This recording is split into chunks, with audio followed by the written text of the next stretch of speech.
Happy birthday, Spidey and Dotty Parker. And my parents, Kat, and I reach a detente through our mutual love for Robert Downey Jr. movies today on the Ramblog.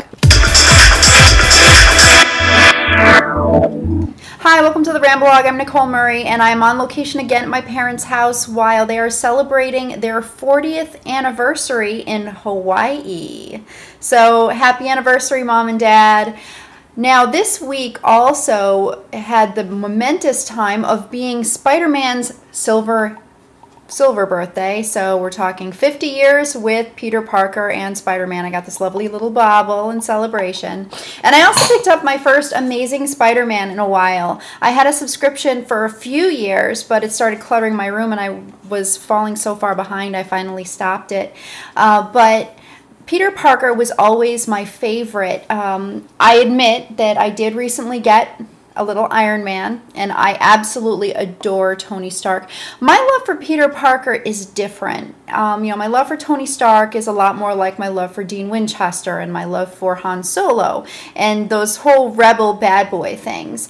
My love for Peter Parker is more like the kind of a love of a best friend type of thing. I grew up with Peter Parker. Always, he was in the newspapers. I used to read it all the time. So when I was younger, I of course didn't have to get the comic because if I read the paper every day, I got the whole comic then. So I always loved Peter Parker. I think he's probably the one I could relate the most to. And that's probably why I haven't liked any of the movies. I haven't seen the most recent one, but I'll admit I'm really scared.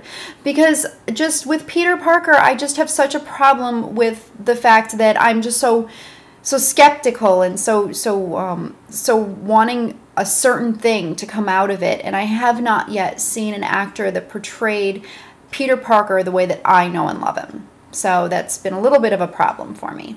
Now, I also wanted to celebrate Dorothy Parker's birthday. I absolutely love Dorothy Parker. She tried to commit suicide like 3 times before eventually she died, but she has this quick wit and cynicism in her poetry that I absolutely love.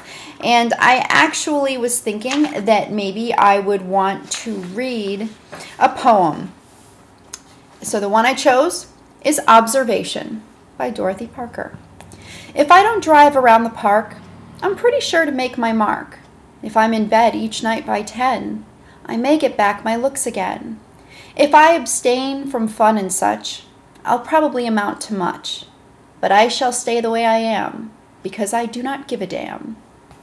Dorothy Parker, folks. Now, I also wanted to make sure that everybody knew about the new Supernatural book that had come out, Rite of Passage, by John Passarella, and if you're not following him on Twitter, you should be. Great guy. He always does these little contests while he's writing. So we also knew when he had to get the updates in, when we had to do certain edits. So anyway, I'm really excited to read it. Right now, I'm still reading Sherlock Holmes. So I've been into that a little bit, but I'll be reading this one next. The other book I wanted to show people was Molly Ringwald's books, When It Happens to You, came out. So I'm pretty excited. I have a lot of things to read. Now, because I'm at my parents' house and they have this ginormous theater, I also brought Iron Man, which should serve me well as far as keeping my cat calm. I noticed that yesterday she was incredibly ecstatic when I brought Sherlock Holmes Game of Shadows, and she was quiet the entire time and actually hissed when I was getting ready to leave. So I thought that was a really good sign. It shows that our relationship is getting a little bit better. I'm hopeful that she's not going to lash out and pee on my things or anything. So I will keep you posted on how that all goes, because I will be in command of my parents' house for another week while they are having fun partying it up. I told them not to do, not to get too crazy, not to fall off the side of the boat when, they were out there and everything. So hopefully they'll come back in one piece. and get ready for Chicago. The other thing that's going on this weekend is Vancouver Convention for Salute to Supernatural. So it's my 1-year anniversary from me going to Vancouver. I didn't go this year. I am going to Chicago though, so I'll keep you posted with how that goes, and I'm hoping to do some live things with fans and stuff like that there, and getting them on my Ramblog. So I will keep you updated about all of that, and thank you for watching.